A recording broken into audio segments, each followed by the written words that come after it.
Oke, kita lanjut materi pertemuan selanjutnya. Nah, pernahkah kita berpikir bagaimana caranya sebuah online shop, semisal Tokopedia atau Shopee, bisa menampilkan tulisan keranjang kamu kosong? Nah, pas tidak ada barang, tapi begitu kita add ke chart, tampilannya langsung berubah menjadi daftar belanjaan yang eh, bagus ya. Nah, kuncinya ada di dua konsep sakti React.js, yaitu conditional rendering dan list rendering. Oke ya, jadi eh, kita lanjut saja. Kita akan buat folder. Jadi kali ini seperti biasa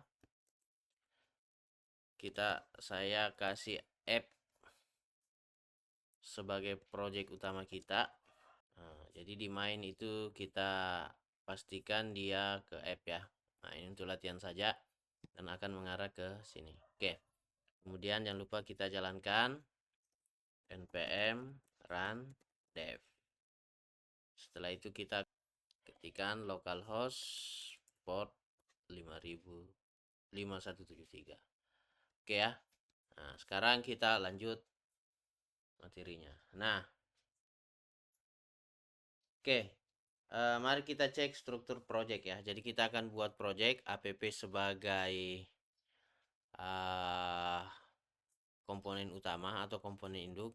Kita akan membuat satu buah file di dalam folder komponen. Kita beri nama misalnya produk card JSX. Jangan lupa rfce. Nah, ini produk card kita. Oke. Kita ini struktur folder kita ya. Jadi dari apps, kemudian nanti kita punya komponen yang namanya product card. Nah, langkah awal kita butuh data dummy ya, atau data acak. Jadi kita bikin sebuah array objek ya. Di dalam array ada objek. Kita beri nama misalnya data awal. Oke. Nah, jadi kita buat di sini di app.js ya. Di app.js kita buat sebuah data dummy. Anggaplah kita buat di atas sini. Nah, contoh cons kita beri nama data awal. Isinya sebuah array objek. Nah, misalnya di sini kita kasih ID. ID-nya kita kasih 1, kemudian nama kita kasih misalnya mouse, koma, setelah itu kita beri harganya kita kasih 85.000. Oke. Nah, kita butuh 3 data sederhana ya. Ini kita copy saja, ini kita kasih 2, kita kasih nama misalnya keyboard. Harganya misalnya 150.000. Oke, kita copy lagi. Data ketiga kita tambahkan ID-nya itu 3. Kita beri nama misalnya headset. Nah, harganya sekitar 120.000. Nah, seperti ini. Jadi ada mouse, keyboard ya, sama headset. Nah, perhatikan baik-baik. Jadi setiap objek wajib punya properti ID ya. Nah, ID yang unik. Jadi tidak boleh sama. Nah, kenapa? Ya, nanti bakal kita bahas pas materinya masuk ke ya. Nah, biar data ini bisa interaktif, misalnya kita tambahi atau hapus, kita masukkan array ke dalam state React pakai useState ya. Oke, contoh. Caranya kita tambahkan ya. Pertama cons. Nah, jangan lupa kita impor use state di sini ya. Use state. Nah, kita masukkan produk, set produk sama dengan use state. Nah, kita ambil data awal ini sebagai dia tersimpan di state ya. Nah, sekarang kita akan masuk ke komponen product card ini. Nah, di sini kita akan isi ya.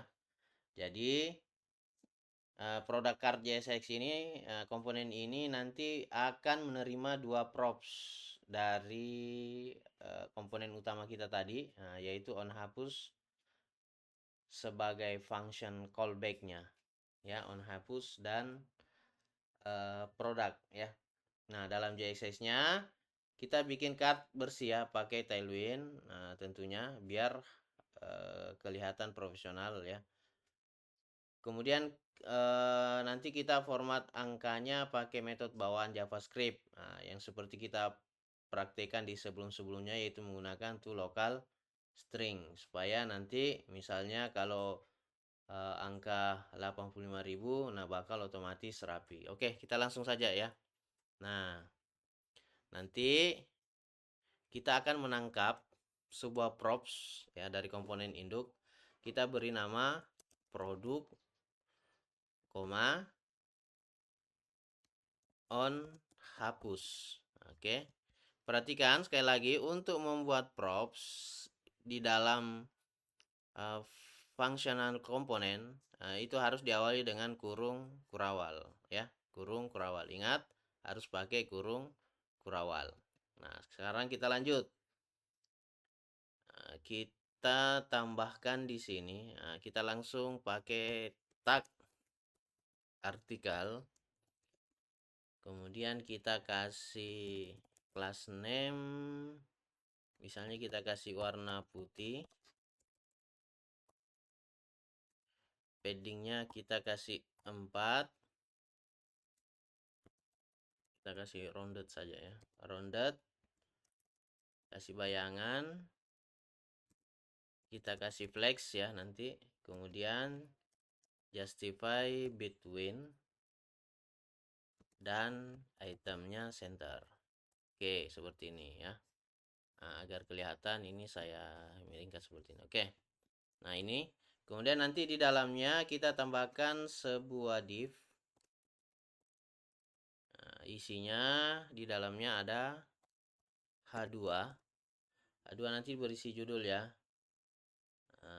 Jadi kita langsung pakai nanti misalnya kita ambil dari produk yang di atas ya, titik nama.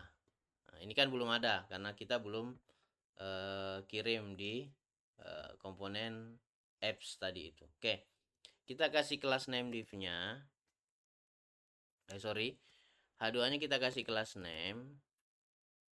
Itu kita tulisannya font bold. Kemudian teksnya kita kasih besar, LG. Nah, seperti ini.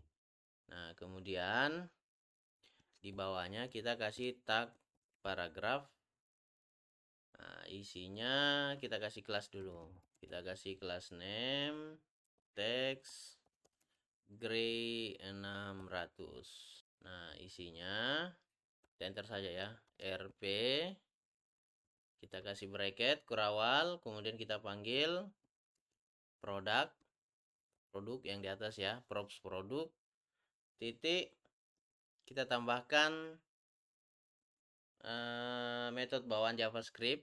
Nah, itu tuh lokal. Oke, itu lokal string ya. Nah, dalam kurung kita masukkan ID supaya formal Indonesia ya, formal penulisan Indonesia. Oke. Kemudian jangan lupa nanti di bawah kita tambahkan sebuah button di sini ya. Kita tambahkan sebuah button. Nah, Nanti isinya adalah tombol hapus. Nah, kita kasih class name dulu, BG red 600, teksnya kita kasih warna putih, kemudian PX-nya 3, padding Y-nya 2, kita kasih rounded. Kemudian ketika di hover, maka berganti BG red 700 supaya lebih kelihatan. Nah, seperti ini. Nah, jangan lupa kita tambahkan on click ya. On click yang mengambil props on hapus di sini. On hapus, kemudian nanti kita akan mengirim sebuah produk ID dari props produk seperti ini. Nah, seperti ini ya. Jadi kemudian nanti kita kembali ke app.jsx ini. Nah, sekarang bagaimana caranya? Kita akan menampilkan array produk yang tadi ke layar ya. Jadi di React kita tidak pakai perulangan for ya atau while manual, tapi kita menggunakan metode bawaan JavaScript ya. Seperti biasa kita harus menggunakan map. Jadi fungsi map ini kita sudah bahas di pertemuan sebelumnya. Diperjelas lagi. Jadi ini ibarat mesin transformator ya. Jadi dia dapat mengambil sebuah atau setiap item objek dari array terus diubah menjadi komponen JSX. Dalam hal ini kita nanti menggunakan komponen produk card. Oke. Nah, sekarang kita coba buat section di bawah sini. Kita buat section, kita kasih class name, kita ubah menjadi grid dengan gapnya 4. Oke, nah di bawahnya kita tambahkan sebuah bracket, kemudian kita ambil produk, nah kita tampilkan produk, ini ya produk ya, produk, nah, kemudian kita buat metode map, kemudian dalamnya ada sebuah function, kita kirim alias item, kemudian kita buka. Nah, kemudian kita jangan lupa kita import nama komponen tadi produk card dari komponen produk card. Kemudian di sini kita tampilkan produk card. Nah, jangan lupa kita kirim key. Nah, key ya. Kita kirim key. Nah, ini menambahkan key ini wajib ada ya. Nah, contoh dulu kita tidak kirim key lah. Nah, kita masukkan props produk. Nah, isinya itu adalah item. Item dari mana? Dari alias ini. Item ini apa isinya? Ya, tentu isi dari produk ini. Produk ini kan berisi sebuah array objek ini ya. Nah, setelah itu kita kirim juga sebuah on hapus ya. On hapus berisi tentang fungsi hapus produk. Nah, hapus produk ini kan kita belum buat. Oke, bentar ya. Kita tutup dulu. Nah, sekarang kita buat fungsi hapusnya dulu ya. Nah, fungsi hapusnya ada di bawah sini. Kita buat ya.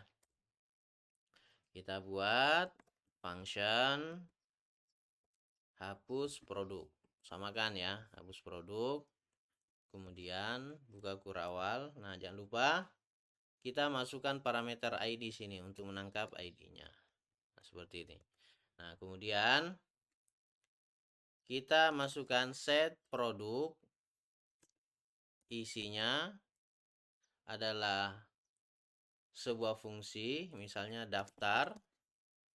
Nah, daftar ini kita masukkan daftar dengan metode filter. Metode filter ini fungsi bawaan JavaScript untuk menghapus ya. Nah, kemudian kita masukkan sebuah fungsi lagi item ya. Kemudian kita kasih item, sorry. item.id jika tidak sama dengan parameter ID seperti ini ya. Kita save. Nah, ini perintah untuk menghapus. Jadi, kita filter item ID itu akan menampilkan ID yang tidak sama, jadi tidak akan kelihatan ini. Oke. Nah, sekarang coba kita tampilkan. Nah, ini ada error. Kita cek errornya di mana dulu. Inspect console. Nah, perhatikan, each list should have unique key props. Jadi wajib kita menambahkan key di sini ya.